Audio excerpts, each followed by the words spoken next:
Assalamualaikum, salam sejahtera semua. Baik, video kali ini saya akan terangkan pula jawapan bagi bahagian B. Okey, percubaan kita. Baik, tapi kamu kena pastikanlah, okey, para pelajar perlu pastikan bahawa soalan ada dengan kamu sekarang. Okey, soalan ada dengan kamu sekarang. Pastikan soalan berada dengan kamu. Dan di sini saya akan tunjukkan, okey, jawapan yang dicadangkan, okey, bagi soalan-soalan yang terlibat, okey, bagi soalan-soalan yang disoal dalam percubaan baru ni. Okey. Baik, soalan bahagian B. Soalan nombor 21 ya. Soalan nombor 21. Huraikan 4 alasan. Okey, cuba cek balik soalan kamu, Cuba cek balik soalan kamu tu. Huraikan 4 alasan masalah inflasi yang berterusan harus ditangani dalam sesebuah negara. Okey, jadi soalan ini sebenarnya, okey, dia minta secara ringkasnya, dia minta kenapa masalah inflasi perlu ditangani. Itu saja kalau kita ringkaskan soalan ini. Okey, mengapakah masalah inflasi perlu ditangani? Okay, mengapakah masalah inflasi perlu ditangani? Okay, yang pertama, kalau kita lihat kepada jawapan yang dicadangkan ini, 4 alasan inflasi harus ditangani ialah kos sara hidup, kerana inflasi akan menyebabkan kos sara hidup meningkat. Ini poin dia. Okay, kos sara hidup meningkat. Inflasi yang berterusan menyebabkan perbelanjaan isi rumah meningkat. Ini poin-poin dia semua. Okey. Kesannya tabungan isi rumah merosot dan boleh menyebabkan hutang meningkat. Okey, menyebabkan hutang meningkat. Itulah antara sebab mengapa inflasi perlu ditangani. Okey. Yang kedua, taraf hidup masyarakat menurun. Taraf hidup masyarakat menurun. Bagaimanakah inflasi ini menurunkan taraf hidup masyarakat? Ia berkaitan dengan kos sara hidup sebenarnya. Okey. Inflasi yang berterusan menyebabkan pendapatan benar. Bila kamu membicarakan tentang taraf hidup, kamu mesti kaitkan dengan pendapatan benar, iaitu jumlah barang ataupun jumlah kuantiti barang, okey, yang dapat dibeli, okey, yang dapat dibeli dari pendapatan yang diperolehi. Itulah maksud pendapatan benar, ataupun perlu dikaitkan dengan kuasa beli. Perlu dikaitkan dengan kuasa beli. Masyarakat merosot, okey, merosot. Kesannya semakin sedikit barang diperoleh dengan jumlah pendapatan yang sama. Ini yang disebut pendapatan benar itu. Okey, pendapatan benar. Iaitu pendapatan benar berkaitan dengan kuantiti barang yang mampu dibeli. Okey, kuantiti barang yang mampu dibeli dengan pendapatan yang sedia ada.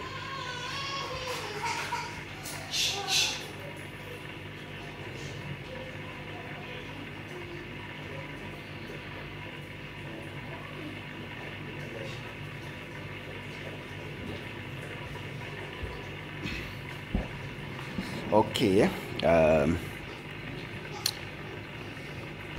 Okey, poin yang ketiga, agihan pendapatan yang tidak adil. Agihan pendapatan yang tidak adil. Inflasi berterusan menyebabkan golongan berpendapatan tetap. Okey, berpendapatan tetap ini bermaksud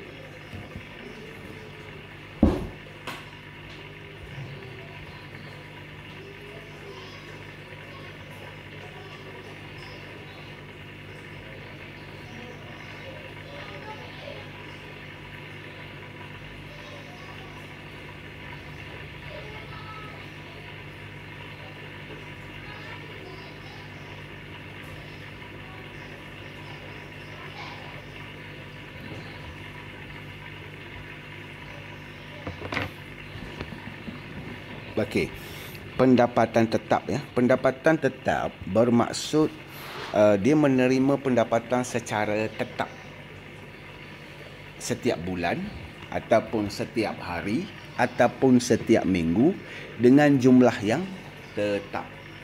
Okey, contohnya golongan kaki tangan kerajaan, pekerja-pekerja yang bekerja dengan syarikat ataupun pesara yang menerima pencen. Okey. Contoh penerima pencen. Seorang penerima pencen katakan menerima pendapatan sebanyak 3,000 sebulan. Kan? So 3,000 sepanjang masa sebulan dia dapat. Jadi, jika pendapatan itulah kita panggil pendapatannya tetap, ya. Jumlahnya tetap setiap bulan. Kan? Jadi, ia akan merugikan sebab kenaikan harga akan menyebabkan penerima pendapatan tetap ini akan mendapat pendapatan benar yang semakin rendah. Okey. Okey, kita teruskan ya. Inflasi berterusan menyebabkan golongan berpendapatan tetap dan pemiutang ya, pemiutang mengalami kerugian. Okey. Akan tetapi golongan pemilik harta ya, golongan pemilik harta tetap dan penghutang mengalami keuntungan. Ini pemilik harta ni maksudnya pemilik aset. Mereka mengalami keuntungan. Sebab apa? Sebab pemilik harta mengalami kekayaan yang meningkat sebab kenaikan harga. Harta dia tu semakin meningkat harga, maka semakin kaya lah mereka. Dan maka agihan pendapatan semakin tidak adil lah, okey, berbanding golongan yang berpendapatan tetap. Golongan yang berhutang dan pemilik harta akan semakin kaya, manakala golongan yang pemberi hutang dan golongan berpendapatan rendah semakin miskin. Okey, semakin miskin disebabkan inflasi tadi. Ya, sebab inflasi ini ialah kenaikan harga tau. Ya, inflasi ini adalah kenaikan harga. Kenaikan harga akan menurunkan pendapatan benar golongan berpendapatan tetap. Tetapi inflasi akan menaikkan pendapatan golongan penghutang dan pemilik harta tetap. Ya, pemilik harta tetap ini contohnya pemilik rumah, pemilik tanah, barang-barang kemas dan sebagainya, kan? Itu masuk harta tetap lah, bangunan dan sebagainya, kan? Mereka ini akan bertambah kaya semasa inflasi sebab harta dia berada dalam bentuk barang. Mereka yang mempunyai harta dalam bentuk wang seperti golongan berpendapatan tetap ini, okey, dia akan mengalami keadaan yang semakin miskin kerana kenaikan tingkat harga barang sebab mereka perlu berbelanja lebih untuk mendapat barang, okey, untuk mendapatkan barang dan perkhidmatan, ya.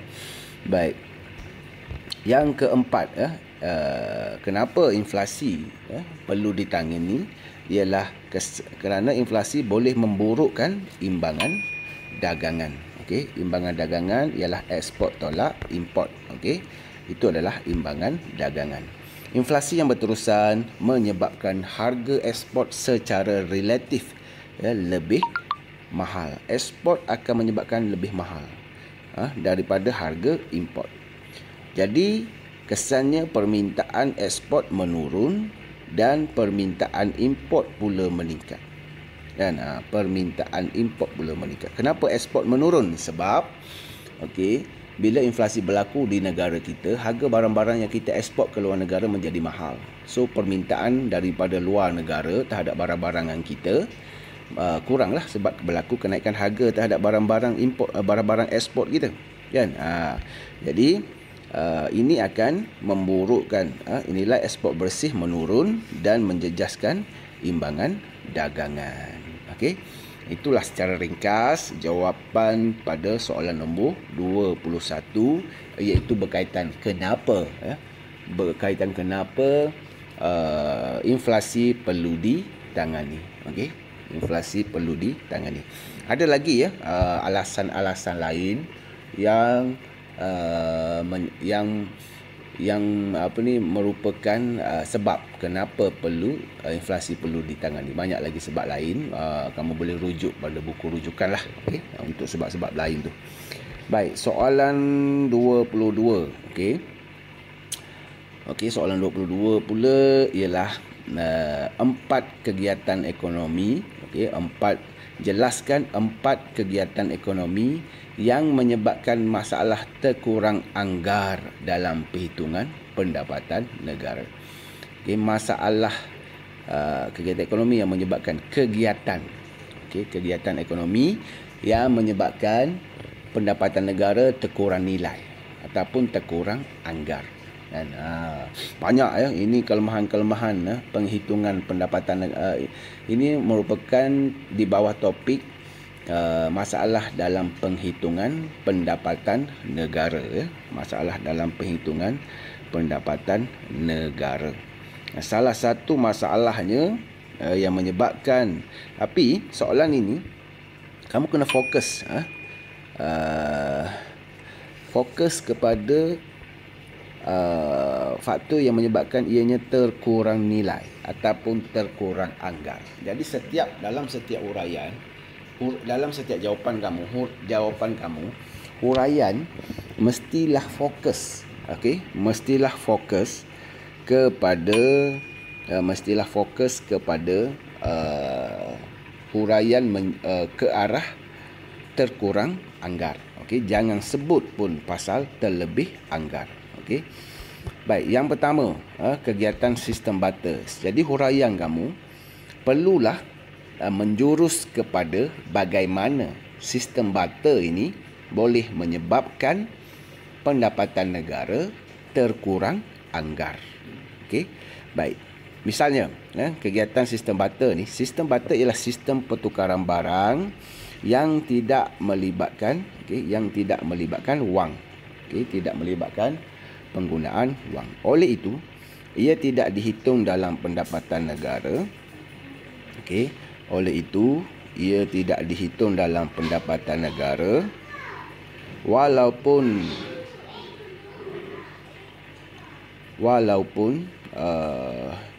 merupakan kegiatan yang produktif.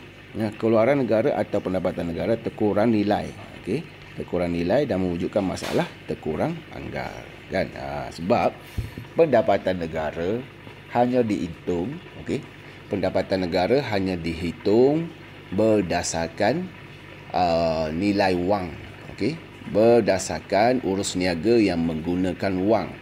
Pendapatan negara pun disebut dalam RM, jadi kalaulah dalam kegiatan ekonomi kita masih ada lagi urus niaga yang menggunakan sistem barter, maka urus niaga itu tidak akan direkod, tidak dapat direkod.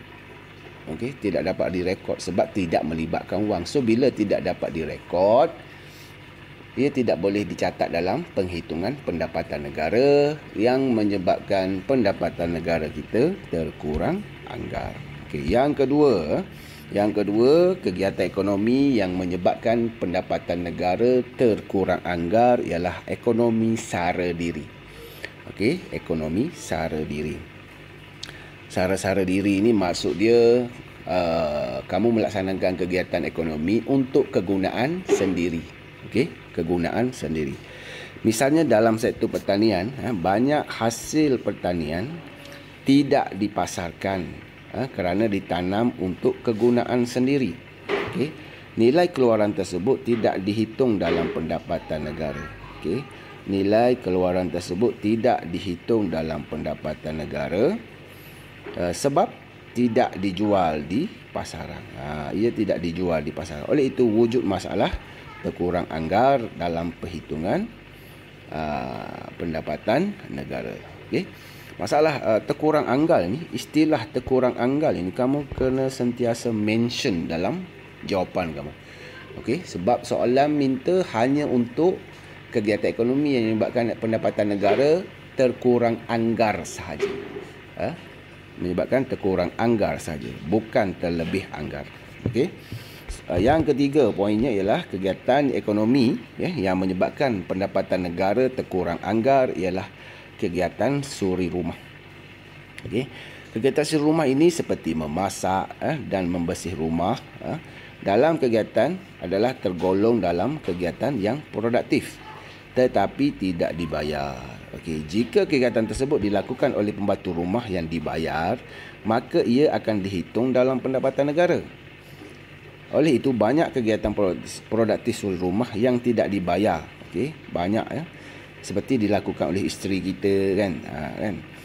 Isteri ataupun dilakukan oleh suami, kegiatan cuci kereta dan sebagainya kan. Itu dibuat sendiri. Maka kalau dibuat sendiri tidak akan dibayar, maka menyebabkan pendapatan negara terkurang anggar. Okey, mewujudkan masalah terkurang anggar. Perlu sentiasa mention tentang terkurang anggar ini. Okey, kegiatan amal ataupun yang keempat kegiatan amal ataupun aktiviti kebajikan. Amal ataupun aktiviti kebajikan. Okey, kegiatan-kegiatan ini jika dilakukan oleh syarikat ia perlu dibayar, tetapi oleh kerana ia dilakukan secara sukarela. Okey, secara gotong royong, aktiviti kebajikan, maka ia dilakukan secara percuma dan ia tidak melibatkan wang, tidak melibatkan urus niaga ekonomi. Okey. Contoh huraian yang diberi di sini, okey, kegiatan amal seperti gotong royong merupakan kegiatan produktif yang sukarela dan tidak dibayar dengan wang. Okey, ini masalah dia ni. Okey, tidak, bila aktiviti itu tidak dibayar dengan wang, memang tidak akan dapat dihitung dalam pendapatan negara. Oleh sebab kegiatan amal tidak dibayar, ia tidak dihitung dalam pendapatan negara walaupun merupakan kegiatan produktif. Okey, maka tingkat pendapatan negara terkurang anggar kan. Itulah antara kegiatan ekonomi yang menyebabkan masalah terkurang anggar berlaku dalam pendapatan negara. Ya. Baik, ada lagi kegiatan-kegiatan lain yang menyebabkan ekonomi pendapatan negara terkurang anggar ataupun terkurang nilai. Banyak lagi, okey. Jadi kena ceklah dalam buku rujukan, okey. Baik, soalan nombor 23 pula Soalan nombor 23, okey. Takrifkan lompang inflasi dan jurang KNK. Baik. Takrifkan lompang inflasi dan jurang KNK. Okey, lompang inflasi kebanyakan ada yang ramai yang okey, lompang inflasi cuma jurang KNK tu kan. Jurang KNK itu walaupun ekonomi berada dalam sama ada dalam lompang inflasi ataupun dalam lompang deflasi, definisi jurang KNK adalah sama. Okey, adalah sama, iaitu perbezaan antara pendapatan negara potensi ataupun pendapatan negara guna tenaga penuh dengan pendapatan negara yang sebenar dicapai. Itu adalah KNK. Tapi ada yang buat jurang KNK ialah kurangan pendapatan negara kan. Tak boleh. Kalau kurangan pendapatan negara itu lompang deflasi. Lebihan pendapatan negara itu lompang kalau melibatkan lebihan atau kurangan, ia merujuk kepada perbelanjaan agregat. Okey, bukan pendapatan negara. Okey. Baik, cuba kita lihat jawapan yang diberi, okey, yang dicadangkan. Lompang inflasi ialah lebihan. Okey, lebihan. Sebab apa lebihan? Sebab dia adalah inflasi. Tapi kalau soalan tanya lompang deflasi, ia merupakan kurangan. Kan? Kurangan. So, lompang inflasi ialah lebihan perbelanjaan agregat ataupun lebihan AE pada guna tenaga penuh. Okey. Pada pendapatan negara guna tenaga penuh. Dan ekonomi dah capai guna tenaga penuh, tetapi berlaku lagi lebihan AE. Yang itulah yang menyebabkan berlakunya ataupun wujudnya lompang inflasi. Okey. Manakala jurang KNK pula ialah perbezaan, ya, bukan istilah lebihan ataupun kurangan, ya. Tiada melibatkan istilah lebihan ataupun kurangan. Ia merupakan istilah perbezaan sahaja antara pendapatan negara sebenar dengan pendapatan negara pada guna tenaga penuh. Okey, pada guna tenaga penuh. Baik, contohlah. Okey, dalam rajah. Okey, soalan nombor 23B ni ia melibatkan gambar rajah, melibatkan gambar rajah. Contoh ini rajah dia. Okey, ini adalah rajah yang terlibatlah. Okey, ini rajah. Iaitu berbantukan gambar rajah suntikan bocoran, terangkan kesan perubahan ekspor yang menyebabkan wujudnya lompang inflasi dan jurang KNK dalam ekonomi. Baik, dalam soalan dia sebut perubahan ekspor yang menyebabkan wujudnya lompang inflasi. Okey, wujudnya lompang inflasi, okey, bermaksud bila wujud lompang inflasi bermakna suntikan lebih besar daripada bocoran. Okey, kalau kita menggunakan kaedah suntikan bocoran. Okey, jadi kesilapan kebanyakan pelajar saya lihat ialah mereka menunjukkan arah perubahan ekspor yang menurun. Ini salah. Okey, ini salah sebab lompang inflasi berlaku hanya apabila kalau menggunakan kaedah suntikan bocoran. Okey, lompang inflasi berlaku apabila suntikan itu lebih besar daripada bocoran. Kan? Jadi kalau kita lihat pada rajah ini, okey, lihat pada rajah ini, perubahan dalam soalan yang disebut, okey, dalam soalan itu disebut terangkan kesan perubahan ekspor. Jadi perubahan dalam konteks soalan ini merujuk kepada ekspor yang meningkat, bukan ekspor yang menurun. Kan? Ini keseimbangan yang asal. Keseimbangan asal di E0. Kan? Okey, bila suntikan meningkat disebabkan oleh peningkatan ekspor, kan, ini diminta oleh soalan, ya, perubahan ekspor. Kan? Bila ekspor meningkat, ia akan menyebabkan wujud lebihan suntikan, okey, sebanyak kawasan ini, iaitu sebanyak FE0. Okey, sebanyak FE0. Lebihan suntikan itulah merupakan lompang inflasi. Okey, lompang inflasi. Dan jadi macam mana nak menutup lompang inflasi itu?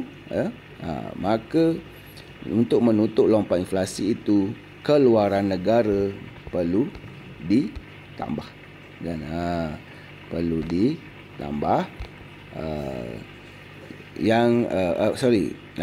untuk menutup lompang inflasi itu, bocoran perlu dikurangkan. Bocoran perlu bukan bocoran, suntikan perlu dikurangkan untuk menutup lompang inflasi tersebut. Kan? Baik. So kita lihat uraiannya bagaimana, kan? Baik, keseimbangan asal seperti biasa bila melibatkan gambar rajah.